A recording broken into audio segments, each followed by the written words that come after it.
Honorable Chairman, sir. Sir, your party also has given 5 names.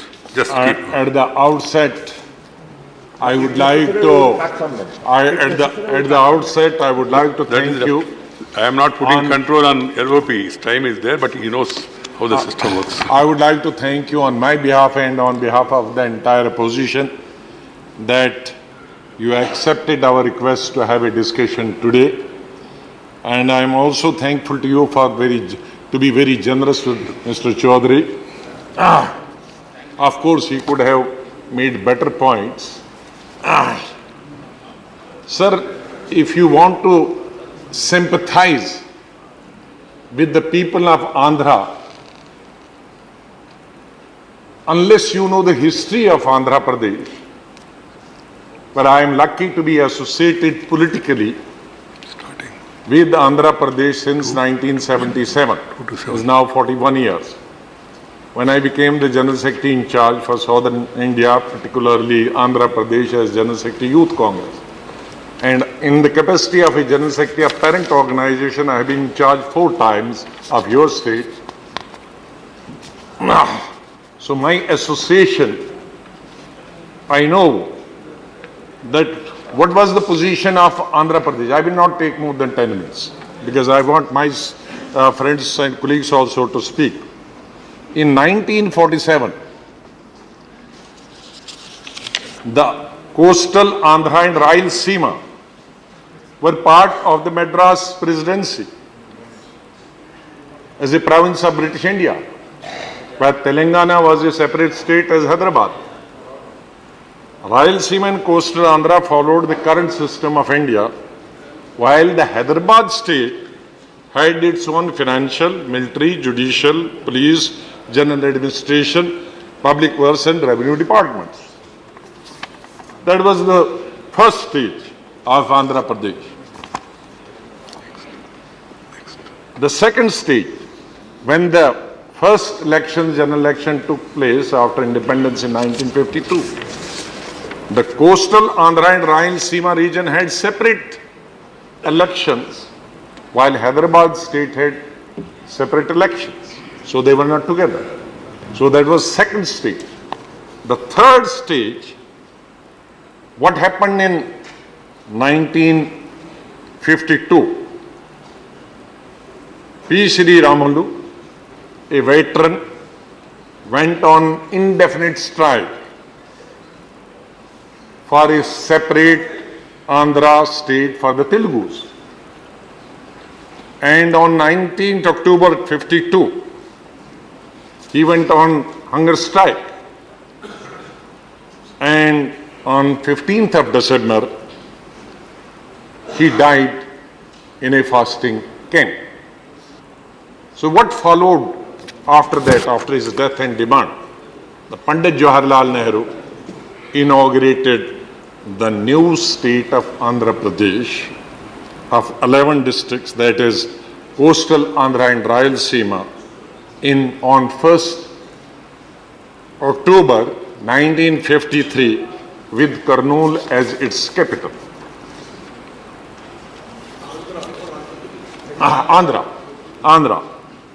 No, Pradesh to hum sabko laga dete hain. Andhra. The next stage, formation of Andhra Pradesh state. Now comes the formation of the Andhra state. The Sayyid Fazal Ali report based on the State Reorganization Commission, of which he was the chairman. The Hyderabad state was split into 3 states. Hyderabad, some part of Hyderabad went to Maharashtra, Karnataka and Andhra. So Aurangabad division merged with Maharashtra. Now it has 8 districts. That time it had only 4 districts. The Gulbarga division of Hyderabad went to Karnataka. So 1 division to Maharashtra, 1 division to Karnataka. They are now 8 districts each.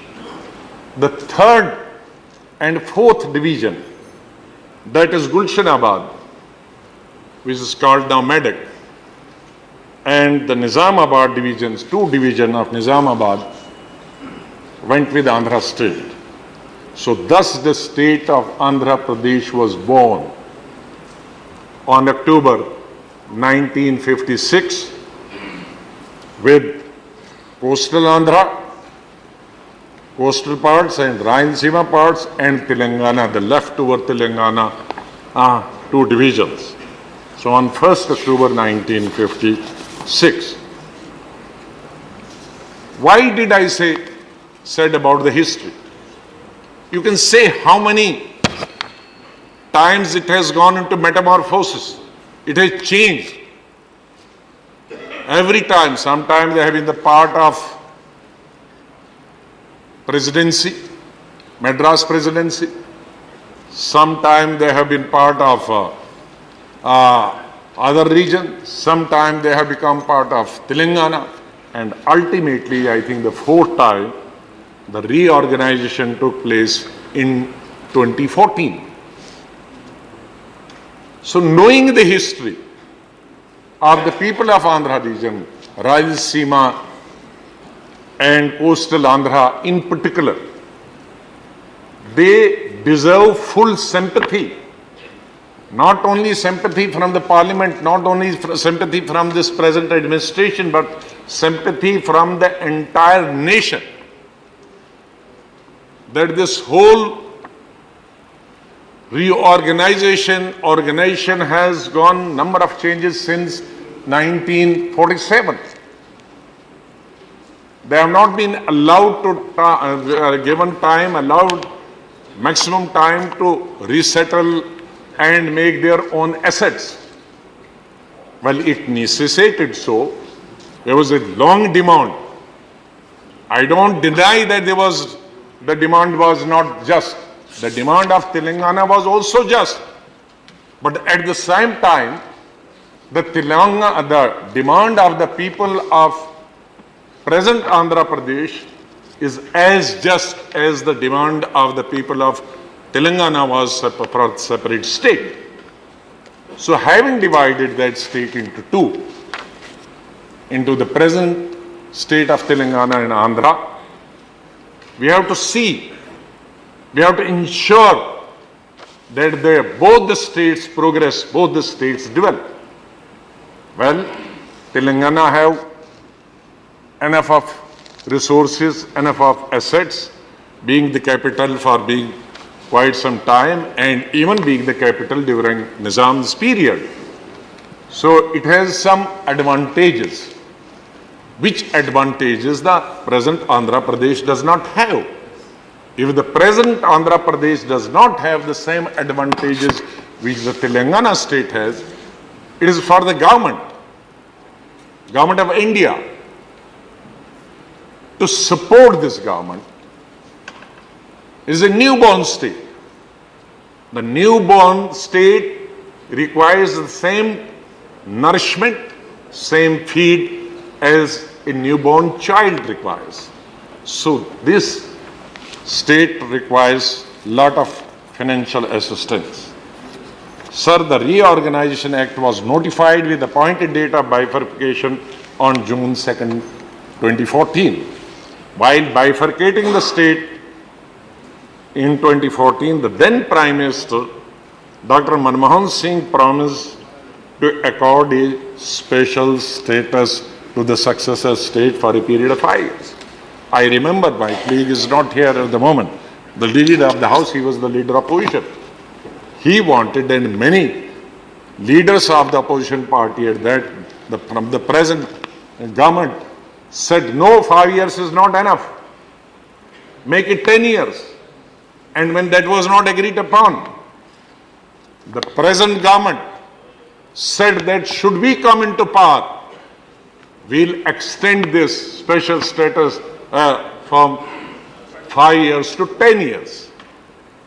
Mr. Chairman, sir, today that political party which wanted to give the special status to the people of Andhra Pradesh, state of Andhra Pradesh for 10 years, is not initiated. That is a promise unfulfilled. So that promise has to be fulfilled. We wanted 5 years, Honorable High Minister Sahab, your party wanted 10 years. Where is the 5 years? Where have 10 years gone? I don't blame the people of Andhra Pradesh. It is the present government has to be blamed because you wanted to walk in extra mile, extra step. So you shall have to fulfill that. Sir, in lieu of the special status, this present government has said on a number of occasions on the floor of the House and outside the House that we have given a special package to the state of Andhra in place of special status. So what is the status of that special package?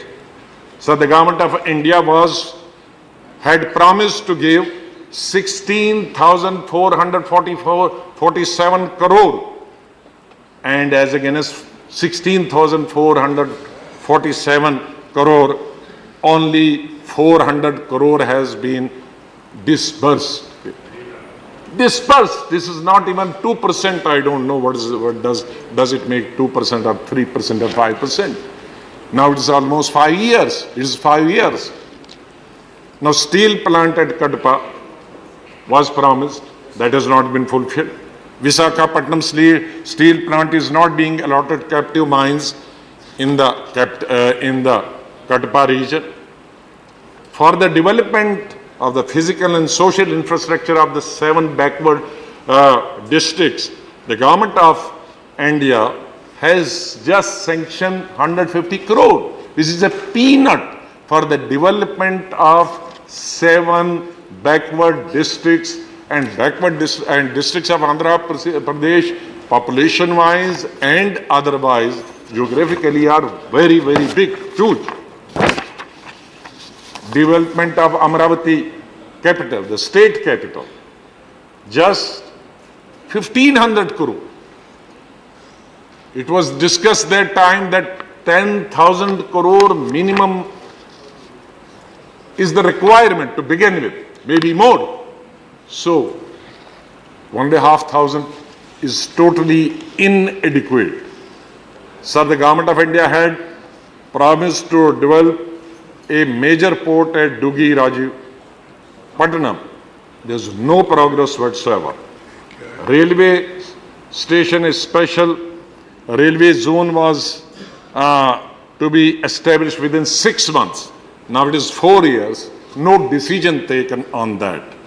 So all these, the affidavit filed by the centre in the Supreme Court on July 5th is claimed that all commitments under the AP Reorganization Act 2014 had been addressed and that it is unable to give the SCS to AP.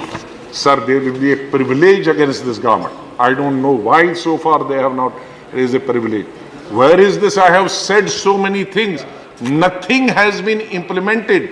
And this government is going before the Honorable Supreme Court of India and saying that we have fulfilled every promise.